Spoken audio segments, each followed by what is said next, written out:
Welcome to the Badass Direct Sales Mastery Podcast with your direct sales dom, Jenny Bellinger. Badass Direct Sales Mastery is a podcast for rock star direct sales moms who are determined to make their business kick ass. Jenny will share her knowledge of effective sales and recruiting techniques, tips to get what you want from your business, and will interview direct sales professionals and leaders from various companies. The interviews will give insight to how these rock stars got to where they are and where they plan to grow in the future. And now, the direct sales dom, Jenny Bellinger.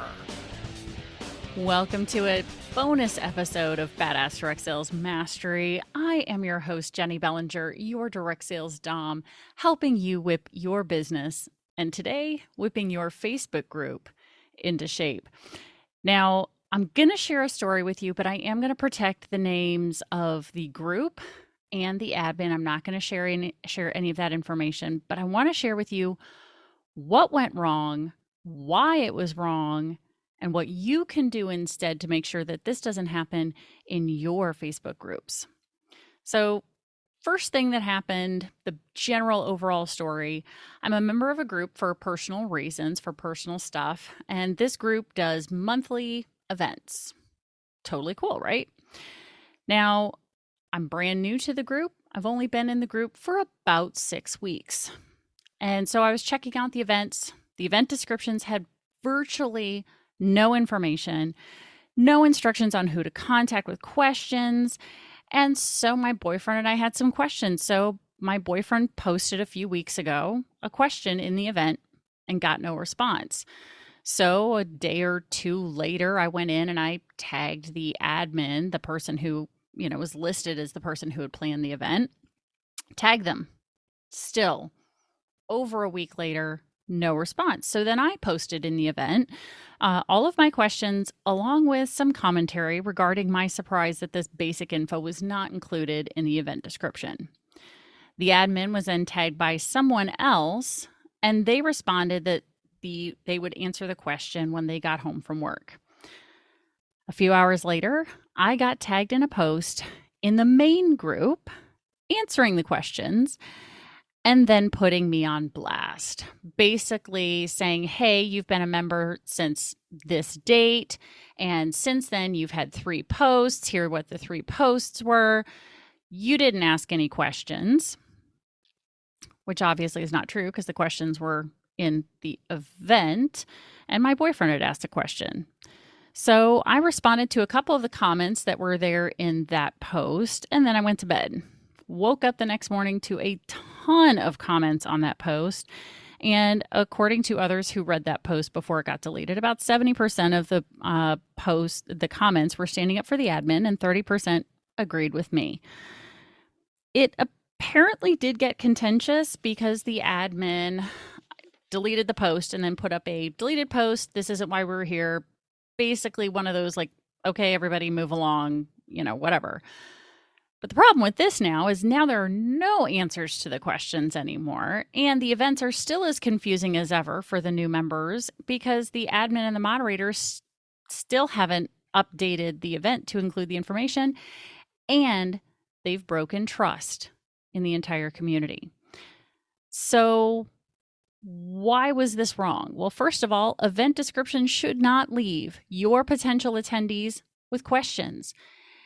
If someone cannot even include basic information, including who, what, when, where, why, and how, your potential attendees will wonder how good the event will be.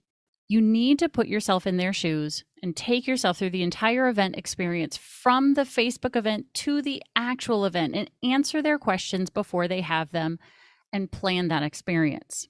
Secondly, it's wrong because you want to use the event description to let potential attendees know who to contact and how if they have any questions that aren't answered. And third, don't put any group member on blast to make an example of them. The admin could have easily just have said, we have some questions about the event, and I'm assuming others may want the answers as well. Here they are. When you then also proceed to share details of this member's membership in the group, everyone in the group now wonders if the admin is judging and tracking their participation and engagement in the group. If you as a group admin need to address a member's engagement or activity in the group, do it through Messenger. This admin has now reduced the chances that anyone in the group will ask a question of them or about the events because they may not be as bold as I am and willing to be flogged in front of the masses. And yes, I use that on purpose, pun totally intended, because it's a good thing I'm the direct sales dom. I can take it. But not everyone can, and nor are they willing to. The other thing that the admin had no idea about, and what you may not know about the people in your group, is who you're putting on blast. What this admin didn't know was they put the podcast host with the top direct sales podcast in the US in the business category to be able to return the favor. Now, I'm kind enough to not name them or the group because for me, it's more important that we learn from this because I'm insanely fascinated not only by the admin's response, but also by those who came rushing to the defense of the admin. Their comments basically fell in line with this sentiment that I'm about to share with you. Well, when I joined the group, I had to ask a bunch of people about the events, and once I got there, the event was great. So what fascinates me about all of this is, number one, the admin has established loyalty in the group. That's awesome. Number two, there's a truly messed up mindset in when I was new, I had to go through this shitty experience. So buck up, buttercup. That's just how it is. What the fuck, y'all? Do not get your community members to get to the point where they're asking other new community members to go through the same shitty experience they had to go through. And the other reason that all of this is so fascinating to me is because the fix was so fucking simple. All that had to be done was fill out the event description with who, what, when, where, why, and how, and the process for asking additional questions. And this still isn't fixed. So I also have to admit, though, I contributed to the negativity in the situation. From the get-go, I take blame and responsibility in this as well. I was frustrated as fuck that the Facebook event was so lacking in information. As my coach and mentor, Scott Conway, taught me, anger means that a rule was broken. In this case, the admin didn't do what I would do for my Facebook events, which is fill out the entire description so that there's no question. So people can read that and go, ooh, that sounds like something I want to do. Or, oh, nope, not for me. Second thing was when my boyfriend asked for more info and the admin was tagged, they didn't respond. In my Facebook events, I respond to all posts and questions. So my rule is that you respond. So because this person had broken two of my unspoken rules, I was upset and frustrated when I posted and included commentary that likely wasn't helpful. To quote my own posting, which is still up, the sheer lack of info on this event plus the lack of response to questions means that the current setup isn't very welcoming at all. These comments coming from someone new, someone unknown to the admin, are not going to be taken well. And frankly, I know better. I know this. I should have kept those comments to myself until after the event, after I met the admin, so that this person would maybe be open to suggestion to fix this in the future. So what can you do instead? To recap again, put yourself in your attendee's shoes and figure out what information they might need to make a decision to attend or register, especially if payment, travel, or childcare might be a factor for them in attending your event. Make sure to include all this information in your Facebook event or your Eventbrite listing. This includes the who, what, when, where, why, and how. Plus, include a basic agenda for the event. Let them know registration and check-in will be at this time. We'll have a cocktail hour, dinner, etc. Whatever else might be included. Include in the event description, how can people register or pay?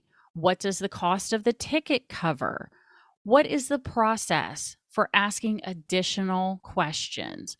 Who should they reach out to? Tag yourself, the other admins and or moderators who are in your group who can answer the questions for that. Third, check your event page regularly for anyone who posts in the event and make sure that you respond to them. Responsiveness is important in this world because what you are providing, I don't care what it is, what you are providing, there's someone else who does it. And if you aren't providing excellent customer service, including responding to questions, posts in your event, people are going to be more impressed with responses than non-responses. If someone asks a question, just answer the question. Even if you know that you answered the question in the event description, don't get snarky about it. For those of you who are high eyes, and you know what I'm talking about. For those of you who are Enneagram 8s, you know what I'm talking about. Don't get snarky. Even if it's up in the event description, answer the question and let them know that if they have additional questions, they can reread the event description or tag you in a future question. And finally, don't ever put a group member on blast. If it's something that can be handled in Messenger, handle it in Messenger. If they are being rude or breaking rules, then just kick them out. What this does is this helps maintain group trust in you as the leader. So I really hope this helps you, or at least gets you thinking about the experience you are creating for your group members. And I do invite you to check out the Badass Direct Sales Moms group on Facebook, where we have conversations around these kinds of things going on. You can ask questions of me. Please feel free. Go check it out. It's a free Facebook group where we're building a community of badass direct sales moms. And as you know, stay tuned for another badass episode on its way. Thanks for listening to the Badass Direct Sales Mastery Podcast with your direct sales dom, Jenny Bellinger. Why are you waiting to go to badassdirectsalesmastery.com? Don't make the dom get her whip. If you enjoyed this episode, make sure to share it with another rock star that you know in direct sales after you subscribe to the podcast so you won't miss any future episodes. You can also check out the show notes for links and any contact information mentioned in today's episode. We'll see you next time.